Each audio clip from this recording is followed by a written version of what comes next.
Hey everybody, welcome to In Broad Daylight, a solo podcast hosted by me. I'm Adam Todd Brown. Did you hear that police all across the land were recently given shiny new handbooks that are all about how to deal with UFOs?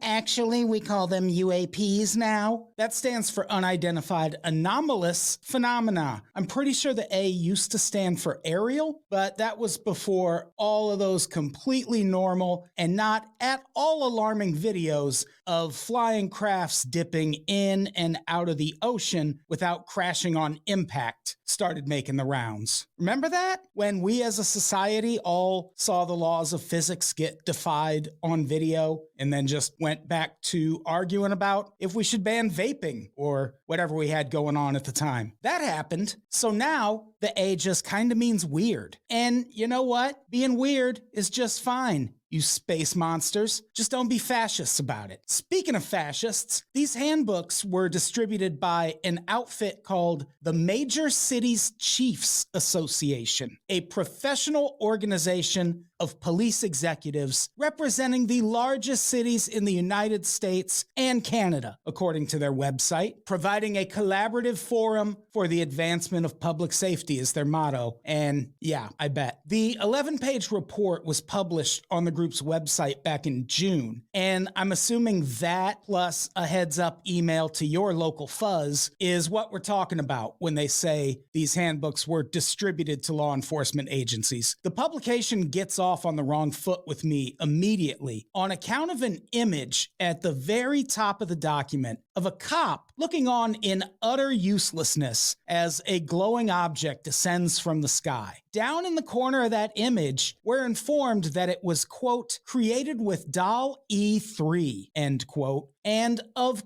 course, that's an AI image generator. The cops also used that AI program to create an image of a police helicopter, because where's an organization of police chiefs gonna get a picture of one of those otherwise? You gotta let the robots do that one. AI shouldn't be making art, especially not for the police. Now, AI-generated image concerns aside, I will concede that as far as informational guides about UFOs go, this one is pretty detailed. Sure, it's only 11 pages, but those pages link to pretty much every UFO resource out there today. You can definitely fall down some rabbit holes reading this thing, especially when you dig into the quotes from notable people about UFOs section. For one thing, I went into that expecting I'd see a handful of quotes. Nay, it is page after page after page, and eventually those pages turn into YouTube videos of documentaries and episodes of television. It is comprehensive, to say the least. The quotes run the gamut from respected American government officials to Donald Trump and any and everyone in between. Trump's quote is classic him. Here goes. I have met with pilots. They're not conspiratorial. They're not crazy. And they tell me stories that they've seen things that you wouldn't believe. Am I a believer? No, I can't say I am. But I have met with people, serious people, that say there are some really strange things flying around out there. End quote. So the people who told him these stories aren't crazy, and they aren't conspiratorial. They're just liars, apparently. For the record, he said that on Logan Paul's podcast, because the world is a dumpster fire right now. My favorite quotes included in this section of the ACAB Guide to the Universe are the ones that are offered up with zero context. Like the one that just says, oh God, I'm engaged.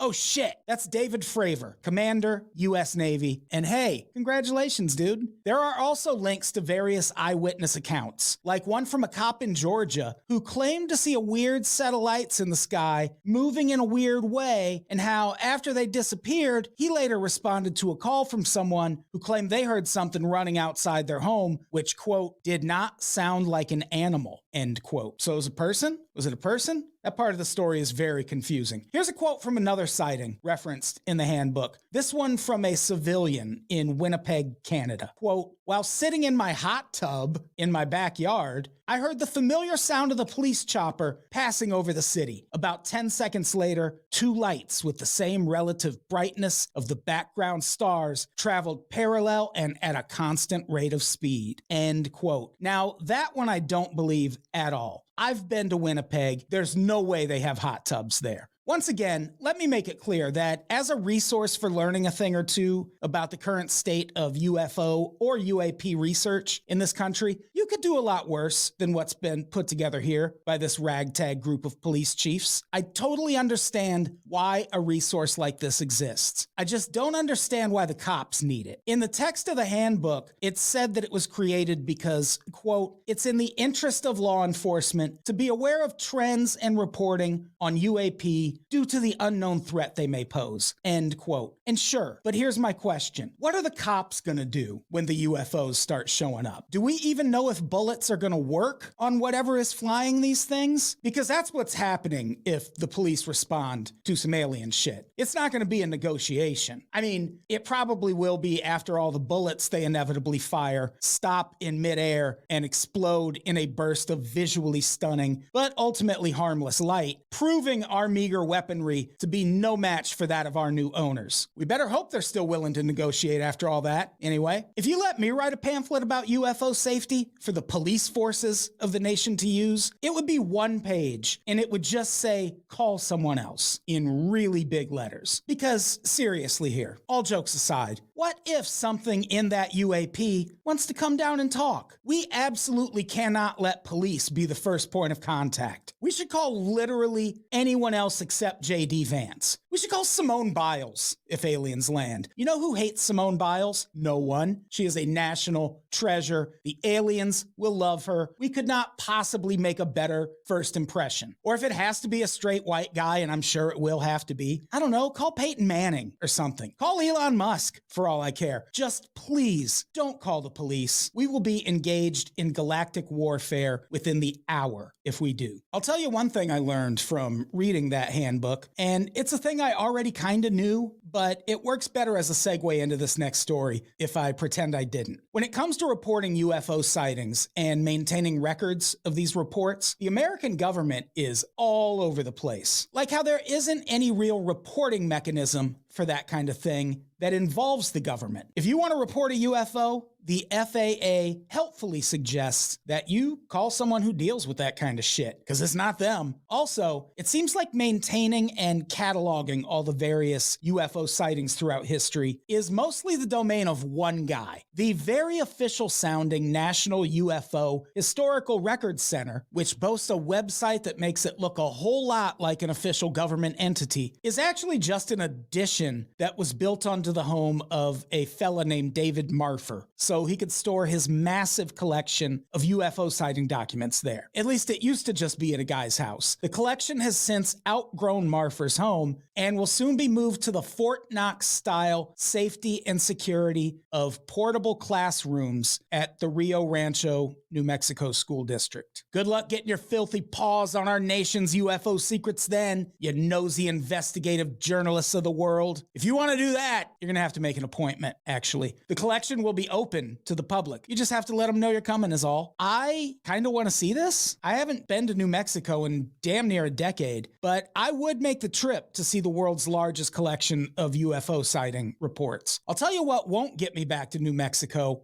Roswell. You ever been? Well, if you're planning to go, make sure you get there early, because that town shuts down at 5 p.m., including the highly underwhelming UFO museum. After sundown, your only source of action is a Buffalo Wild Wings that I sincerely hope is still there for the sake of those locals. You must be so bored. And hey, that's our episode. Thank you so much for watching or listening, however you're doing it. I do appreciate it. How about you subscribe on YouTube or wherever the podcasts are? If you're so inclined, hit that like button. I'd very much appreciate that. And I don't know, follow me on Instagram at Adam Todd Brown. That's Todd with one D. And that's it. Thanks, everybody. I love you.